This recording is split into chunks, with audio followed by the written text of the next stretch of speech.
3 months of this year, you can see the pig eye was decreased about 1.3% year-on-year.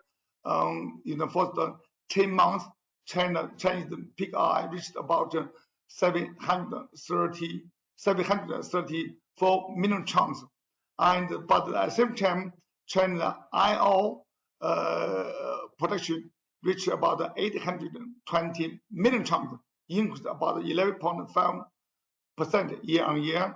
Besides the iron ore, I want to mention the manganese, chrome, nickel still maintain a high level of consumption. At the same time, we will also depend on the overseas supplies.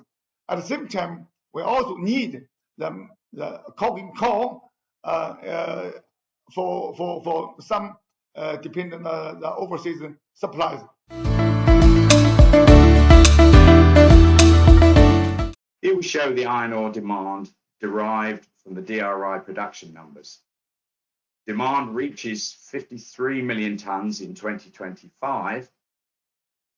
Incidentally, we reduced this total by 10 million tons less than in our 2019 scenario because the Saldanha plant has since been mothballed.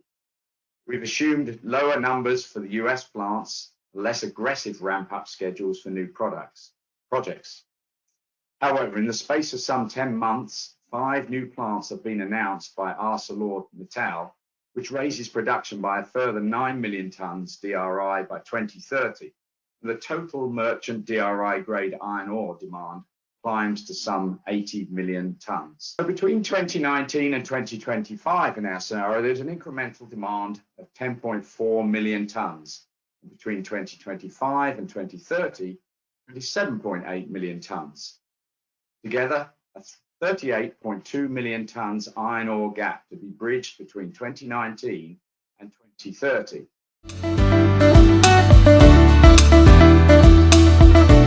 Sustainable mining for ThyssenKrupp means that we are focusing 3 pillars. The first one is the environmental impact.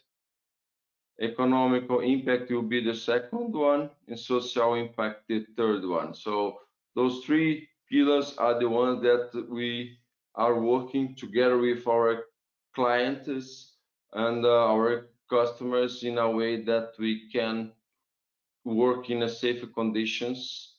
We can provide solutions that will decrease CO2 emissions, optimize energy and water consumption, and also have a reducing dust emission. We have today machines that can talk. When I mean talk, they can work alone. That means they are autonomous machines, and they can also talk with the other machines. In a nutshell, what I'm trying to say is that the machines are integrated. We have technology for that, and the machines are talking with the experts that understand the process. This year we counted a great increase in freight rates. On the left side of the picture, you can see freight rates from Far East to South Korea. On the right side, you can see freight rates from St. Petersburg to Turkey. So 3 times increase during 1 year. Today, I think that in Russia in 2021, we'll have around 29 million tons scrap collection, but if we'll take into account the metal stock in Russia, is around 1.6 billion tons. A number of major steel producing countries like China and India have begun to stimulate scrap imports. Other countries are concentrated about their growing influence on the global scrap market and are seeking to restrict scrap export. For example, European Union. During a very short time, you can see in 2-3 months we have 4 very important thing on scrap market. Yeah. Firstly, the waste shipment regulation project was introduced in the European Union, which may bring certain risks.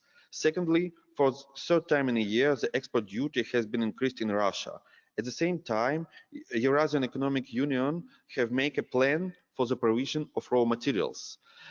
Interesting events are taking place in the US market. Local companies are investing in providing themselves with raw materials.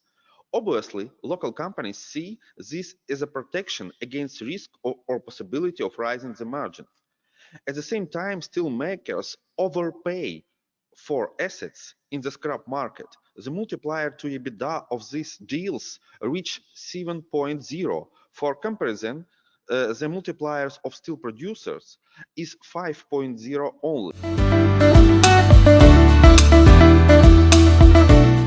If we look at the anti-dumping and trade defense instruments, one of the bigger issues what I just raised, and you see here a clear trend of increase, and this is very relevant for the steel and raw material sector, because basically 40% of all those measures relate to steel or raw materials. Suspension of anti-dumping or subsidy measures has been a very rare thing. The last suspensions that happened in EU were 15 years ago, and even then they were strange beasts. They didn't happen often. So the last two cases we had were in 2007 and 2009, but now there's a whole discussion because the European industry, is in need of raw materials, and then there are those duties on them. So they asked to suspend those duties during a certain period of time.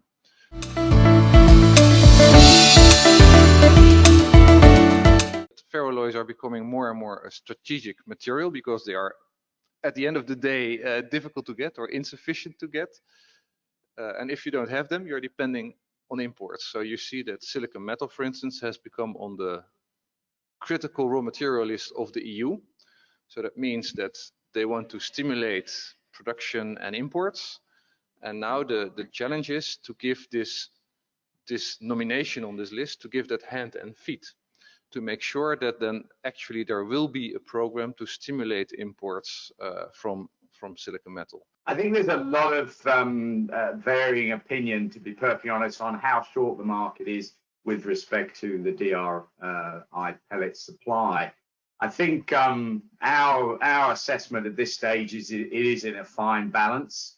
That there is, obviously, very short-term matters of sort of months in terms of fluctuations in that supply potential, which is really sort of contributing to price speculation. We will see the lack of scrap in the world. So I told you that influence on this of China because of China is a scrap exporter, but a scrap importer. Yeah, so it's very, very big. You see this trend in USA, and you see that the easiest way from investment, it's to invest in EAF or to more share of scrap in both production.